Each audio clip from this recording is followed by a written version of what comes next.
வாங்க நம்ம இப்போ எல்லோரும் ஒரு சாகச பயணம் போவோம். ஆமாங்க, ஒரு சென்னைக்கு பக்கத்தில் இருக்க மலை மேலே முருகர் இருக்கார். அவரை தேடிய ஒரு சாகச பயணம் தான் அது. பாருங்கள், சதுரகிரி மலைக்கு எப்படி கயிறு பிடிச்சி போவோமோ அதே மாதிரி தாங்க இந்த மலைக்கு போகணும். ரொம்ப கஷ்டமான மலை தான். இந்த வீடியோ ஃபுல்லாக பாருங்கள், உங்களுக்கு தெரியும். இது தாம்பரம் சானிடோரியம் பக்கத்தில் பச்சை மலையில் இருக்கிறது தான் இருக்குது. சக்திவேல் முருகன் பேர். போகிற பாதை ஃபுல்லாகவே இது மாதிரி கயிறு மேலே தாங்க ஏறணும். ஆமாங்க, ஃபுல்லாகவே கயிறு தான் கட்டியிருக்காங்க. அந்த கயிறை ஏறி கஷ்டப்பட்டு அந்த காட்டு மேலே போனால் தான் முருகரை பார்க்க முடியும். உங்களுக்கு மேலே போய் காட்டுறேன் பாருங்கள், சூப்பராக இருக்கும். இங்கே வந்து நீங்கள் யங்ஸ்டர் மட்டும் வரலாம், வயசானவங்க வர முடியாது. பார்த்துங்க, சூப்பராக இருக்குங்க. மலையேறி கயிறு பிடிச்சிருந்தீங்க. சதுரகிரி போயிருப்பீங்களே, சதுரகிரி எப்படி நம்ம கயிறு பிடிச்சி போவோம் அது மாதிரி தான் போனோம். மேலே போனால் இந்த சக்தி முருகர் பார்த்தீங்களா, அழகாக இருக்கார் பற்றியா, சூப்பராக இருக்காருங்க. கோயில் சின்னதாக அந்த கூரை எதுவும் கிடையாது. அங்கேருந்து பார்த்தா சென்னை சிட்டி வியூ அவ்வளோ க்ளீனாக தெரியுதுங்க. அங்கே பாருங்கள், சுற்றி நான் உங்களுக்கு ஜூம் பண்ணி காட்டுறேன். காற்று சும்மா அப்படி அடிக்குதுங்க. மேலே போனால் ஒரு சூப்பரான ஒரு வியூ உங்களால் பார்க்க முடியும். சென்னை பக்கத்தில் தான் இருக்குது. ஓகேங்களா, எல்லோரும் வரலாம்.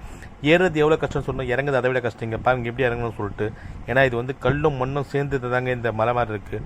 பார்த்தீங்களா, எவ்வளோ ரொம்ப கேர்ஃபுல்லாக இறங்குனாங்க. ஏறுறது கூட நம்ம கஷ்டமாக இருந்துன்னு சொன்னாங்க, ஆனால் இறங்குது அதை விட கஷ்டமாக இருக்குங்க.